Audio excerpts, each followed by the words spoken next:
Hello everyone, and thank you for joining me on another episode in the Command Block Testing World. Today I'm going to create a super massive dynamic elevator in Minecraft. Now, as usual, I was going to record myself building through the elevator and going along showing bits as I go. However, the footage of me originally doing this was lost. I don't know where it is. It might be for the better though, because it was very long. I did not know what I was getting into.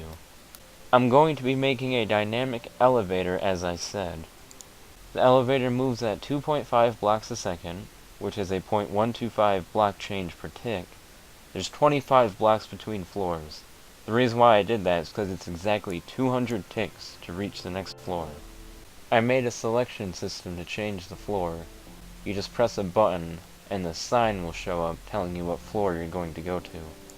The way I'm going to do this is with falling blocks, shulkers, and armor stands. The shulkers and falling blocks will be riding armor stands so that I can more easily move them. When invisible, the shulkers still provide their hitbox. However, I'm also still able to move them around more precisely.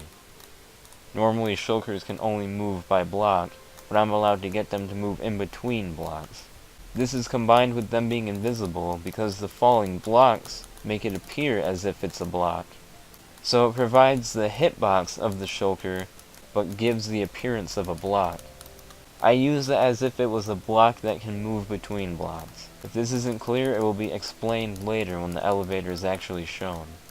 Now it is time for the first test of my elevator. The actual elevator itself I have not built yet. However, all of the logic should be there. Let's make it go to floor 2. Alright, here we go. It's going up very fast. Oh my goodness.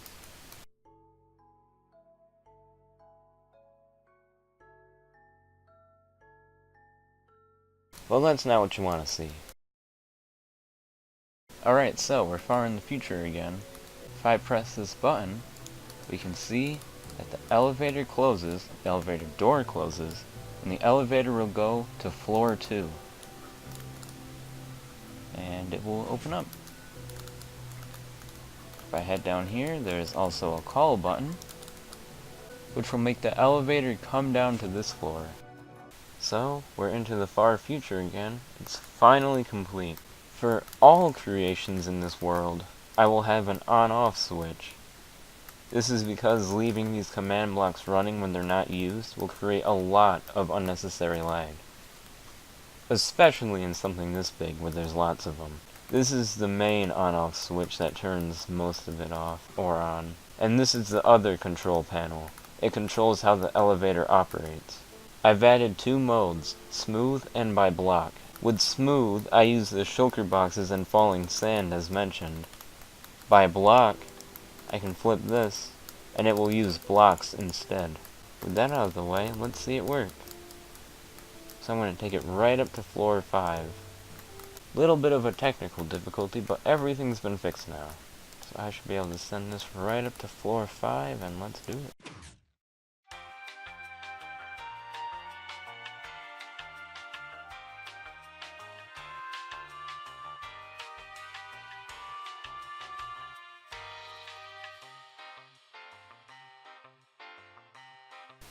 So it's not very interesting, I suppose you could say.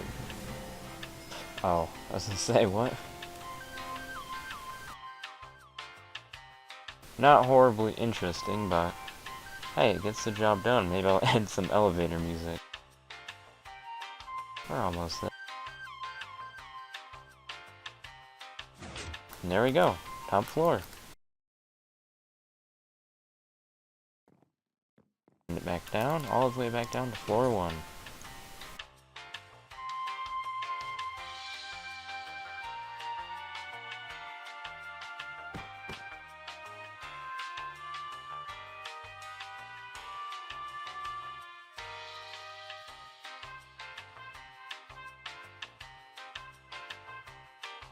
And here we are. As I've said, there are 2 modes. Here is the block mode. I'll just go up to floor 2. It's a little less pleasing on the eyes. That much can be said.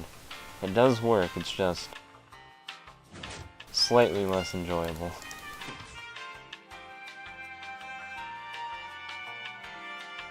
Especially when going down, it seems.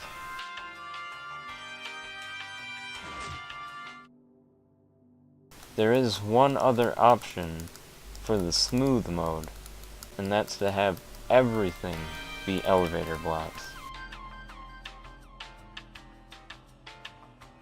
It makes it more realistic of an elevator because when you're riding an elevator, usually you don't get exposed to the bare wall around the elevator. That would be a little bit, safety hazardous, I would think. So thank you all so much for joining me on this episode in the Command Block Testing World. Hopefully you all enjoyed. I will hopefully see you in my next one, so if I will see you there, I'll be waiting.